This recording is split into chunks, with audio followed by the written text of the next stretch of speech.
What is demand? Demand for any commodity refers to the amount of that commodity that a consumer will purchase or wants to purchase at a particular price during a particular period of time. अब हम मान लीजिए कोई commodity है, उसकी हम quantity decide करते हैं कि हम उस टाइम पे या एक पर्टिकुलर टाइम पे, एक पर्टिकुलर प्राइस पे हम कितनी खरीदते हैं, कितनी परचेज़ करते हैं एक कमोडिटी को, उसकी कितनी क्वांटिटी हम कंज़्यूम करते हैं, वही हमारी होती है डिमांड। अब आते हैं हम टाइप्स ऑफ डिमांड पे, इंडिविजुअल डिमांड। जब कोई एक इंडिविजुअल बंदा या एक इंडिविजुअल कोई कमोडिटी डिमांड करता है एक पर्टिकुलर प्राइस या पर्टिकुलर टाइम पे, तो उसे हम इंडिविजुअल डिमांड कहते हैं। Market demand, it is one of the most important part of demand. Market demand, when the demand is done by a household sector, when और by all households at a particular price और particular period of time. जब हमारी household sector किसी एक commodity की या किसी कोई कमोडिटी की एक पर्टिकुलर प्राइस एक पर्टिकुलर टाइम पे डिमांड करती है, जितनी कमोडिटी परचेज करती है जो क्वांटिटी, उसी को हम मार्केट डिमांड कहते हैं। अब exact demand refers to the amount of goods that consumers want to or willing to buy। जो हम एग्जैक्ट डिमांड हम कह सकते हैं कि जो हम अपने मन में डिसाइड करते हैं कि हमें इतना, इस कमोडिटी को हम इतना लेंगे, इस कमोडिटी को कितना लेंगे। और ex post demand, it refers to the amount of goods that consumer actually purchases during a specific time. ये हमारी होती है एक्चुअल डिमांड। हम एग्जैक्ट डिमांड होती है कि हम लेना क्या चाहते हैं, और एक्सपोज डिमांड होती है हम एक्चुअल में ले क्या रहे हैं।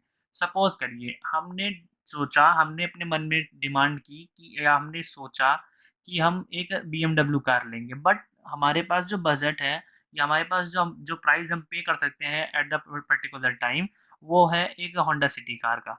तो वो हमने होंडा सिटी कार खरीद ली, तो वो हमारी एक्सपोज़ डिमांड हो गई। एग्ज़ैक्ट डिमांड थी यहाँ पे बीएमडब्ल्यू कार की, और एक्सपोज़ डिमांड हो गई होंडा सिटी कार की। Joint demand, demand for goods which are used jointly, example cars and petrols, milk and sugar etc. You all know that there are some goods which are used together. Joint demand is one of that kind. Derived demand, the demand which arises due to demand of some other commodity, example demand of construction material due to demand of house। अब suppose करिए आपको एक घर बनवाना है या घर खरीदना है, तो आपके अंदर तो एक डिमांड है कि हाँ मुझे घर चाहिए, लेकिन आपको उसके लिए या तो कंस्ट्रक्शन कराना होगा या तो खरीदना होगा।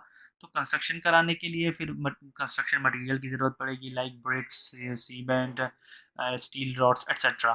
तो इन सब की डिमांड भी डिराइव हो गई ना, उन सब की डिमांड भी डिमांड आ गई।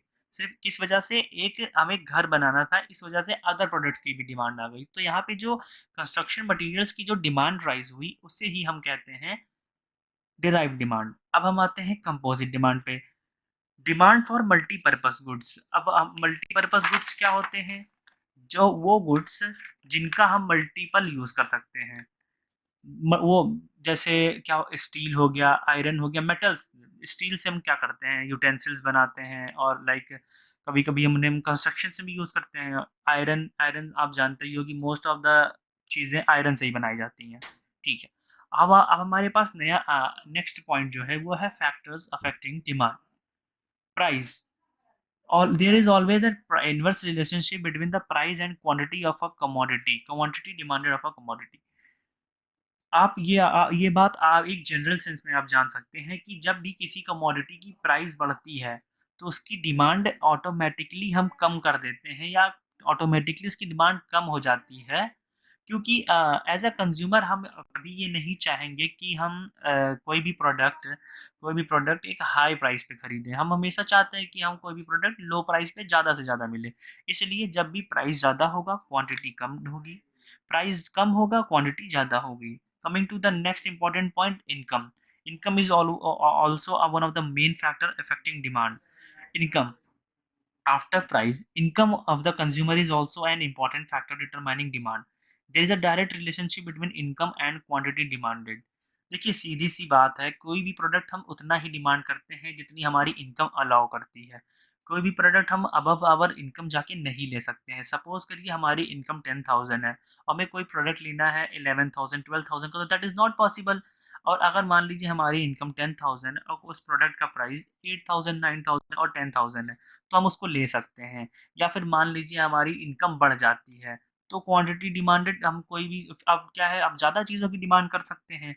लेकिन अब मान लीजिए हमारी डिमांड कम हो जाती है, सॉरी हमारी इनकम कम हो जाती है, तो हमारी क्वांटिटी डिमांडेड भी कम हो जाएगी।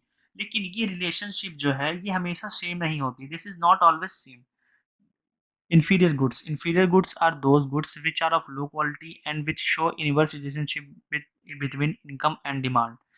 ये लो क्वालिटी की गुड्स होती हैं, एग्जांपल ज्वार एंड मिर्च एंड ये इनको कंज्यूम करने वाले लो इनकम के लोग होते हैं, जिनके पास इनकम लो होती है वही इनको कंज्यूम करते हैं, ठीक है।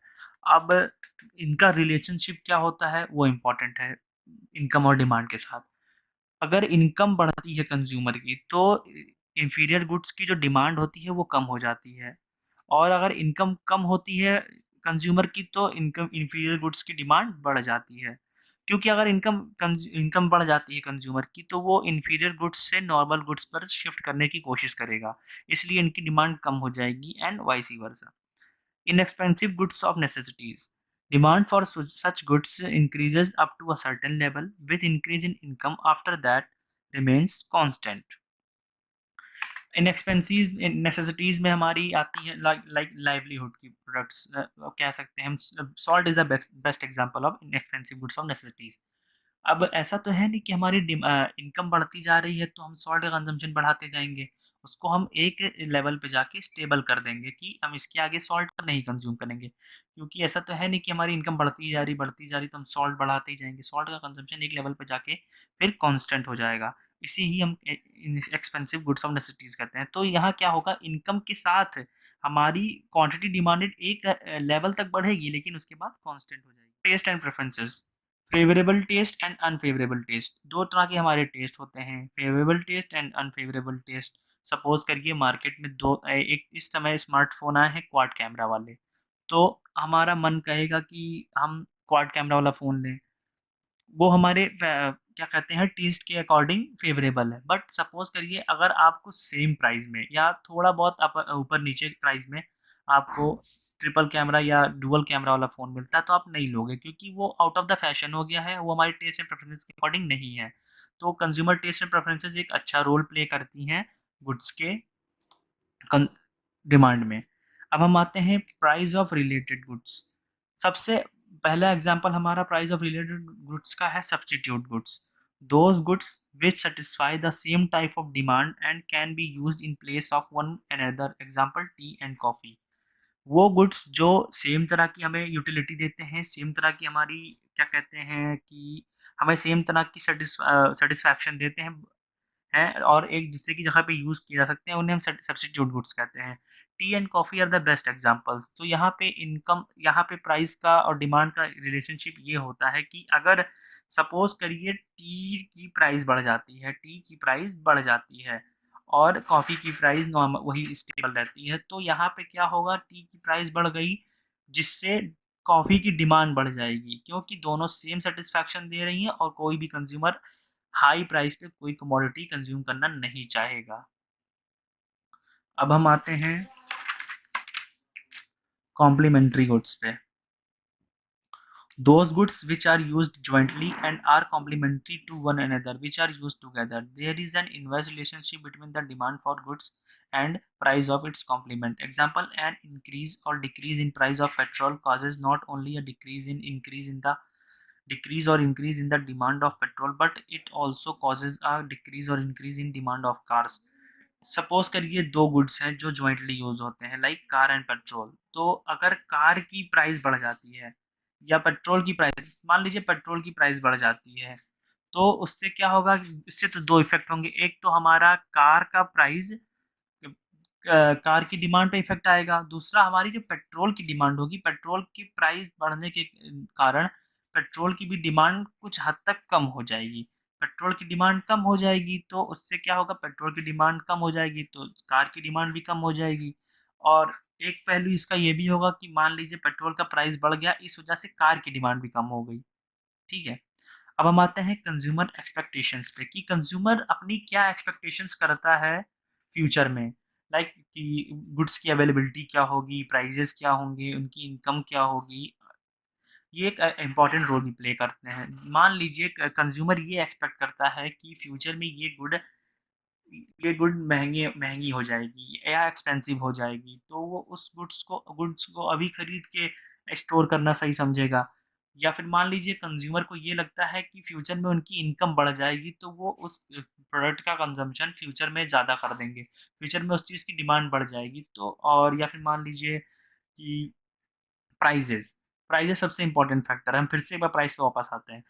मान लीजिए किसी कमोडिटी का प्राइस आज ₹10 पर यूनिट है और कंज़्यूमर ऐसा एक्सपेक्ट कर रहा है कि कल, परसों या फिर 2-3 दिन बाद या कभी भी फ्यूचर में उसकी प्राइस कम होके 8 पर यूनिट या 7 पर यूनिट हो जाएगी। तो कंज़्यूमर करंट सिचुएशन में उस प्रोडक्ट का डिमांड उतना ही करेगा जितना उसे नेसेसिटी है या जितना उसे नेसेसरी है, या फिर नहीं करेगा। अगर वो नेसेसरी नहीं है, तो वो कंज़्यूमर उस गुड्स का कंज़म्पशन नहीं करेगा और वेट करेगा for the rise of for sorry for the fall in price, क्योंकि उसने एक्सपेक्ट किया है कि अगर आगे प्राइस फॉल करेगा तो हम डिमांड करेंगे। ठीक है?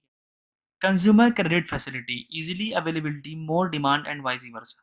सपोज़ करिए कोई प्रोडक्ट हमें लेना है, जिसके लिए हमारे पास उतना प्राइस हम पे नहीं कर सकते हैं, या हमारे पास उतनी मनी अभी नहीं है जितना हम उसके लिए पे कर दें। तो हम ट्राई करेंगे कि वो हमें क्रेडिट पे मिल जाए। अगर क्रेडिट पे मिल जाए तो उसकी डिमांड बढ़ जाएगी। अगर वो नहीं मिलता है तो उसकी डिमांड कम हो जाएगी, क्योंकि उसे हम परचेज़ नहीं कर पाएँगे। ठीक है? Distribution of income. इनकम 2 तरह की डिस्ट्रीब्यूशन होती है, अनइक्वल एंड इक्वल। अगर अनइक्वल इनकम डिस्ट्रीब्यूशन है इकोनॉमी में, तो लग्ज़रियस गुड्स की डिमांड ज़्यादा होगी इकोनॉमी में as compare to the demand of essential goods. And अगर in distribution of income equal है इकोनॉमी में, तो एसेंशियल गुड्स की डिमांड ज़्यादा होगी और लग्ज़रियस गुड्स की as compare to essential demand कम होगी एसेंशियल गुड्स।